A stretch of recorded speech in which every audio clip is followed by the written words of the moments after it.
बिसायख'थिनि खालारा खाथिनिफ्राय खाथिसिन सफैनाय समावनो 29 नं शुक्ला सेरफां बिजेपि दोलोनि बिसायख'थि फोसावदिं मेल आरो जयनिं हाबाफारि खुंदों।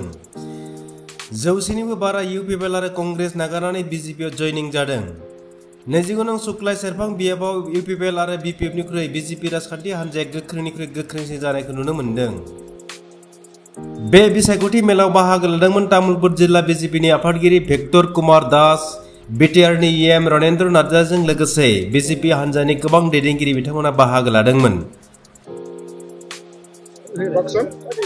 চাওক আমি আগতে ঠিক পিচিডিয়াৰ কৰিলোঁ 5 বছৰ পিচিডিয়াৰ কৰি জিতিব নোৱাৰিলোঁ, হাৰি গ'লোঁ, হাৰা দলত থাকিলোঁ।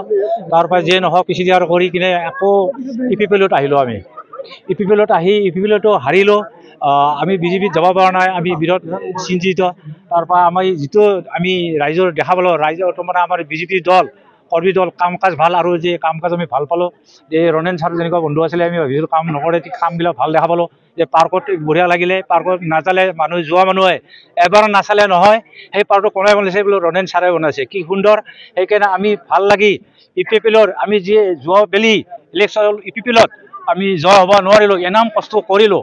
সেইকাৰণে আমি জিতা দলত আহিলোঁ, আমি বিজেপি চৰকাৰত জইন কৰিলোঁ। আমি ৰণেন ছাৰৰ লগত জইন কৰিলোঁ। আৰু আজি আমাৰ এই একেজন মানুহ আৰু কেইজন হ'ল হেৰি হ'ল নেকি, 22 জন হ'ল নেকি, 38 জন মানুহে আজি নৰেন্দ্ৰৰ লগত আমি সমৰ্পণ কৰিলোঁ। কৰি লৈ আমি এই গেৰুৱা কাপোৰ ড্ৰেছ পিন্ধিছোঁ।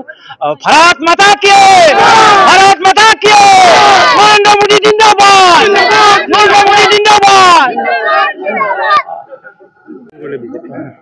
মই প্ৰথমতে জন্মলগ্নৰ পৰা কংগ্ৰেছ আছিলোঁ।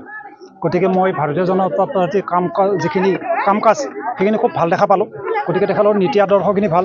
আমাৰ হেমন্ত বিশ্ব ছাৰৰ যিখিনি কথা কয় সেইখিনি কথাৰ শলাগ ল'বলগীয়া কথা, আৰু আমাৰ ৰণেন ছাৰে যিখিনি কাম কৰিছে সেইখিনিও শলাগ ল'বলগীয়া কথা। গতিকে মই নীতি আদৰ্শখিনি ভাল পালোঁ। আৰু আমাৰ কংগ্ৰেছ বিজেপি যিখিনি বন্ধু লগ পালোঁ তেখেতসকলৰ নীতি আদৰ্শখিনি ভাল পালোঁ। সেয়েহে মই ৰাইজৰ কাম কাজখিনি সুন্দৰভাৱে আগবাঢ়ি যাওক বুলি পেলাই মই আজি কংগ্ৰেছ দল 4টা বজাত প্ৰস্তুতি কৰিছোঁ। কৰি কেনে আজি মই বিজেপিত যোগদান কৰিলোঁ।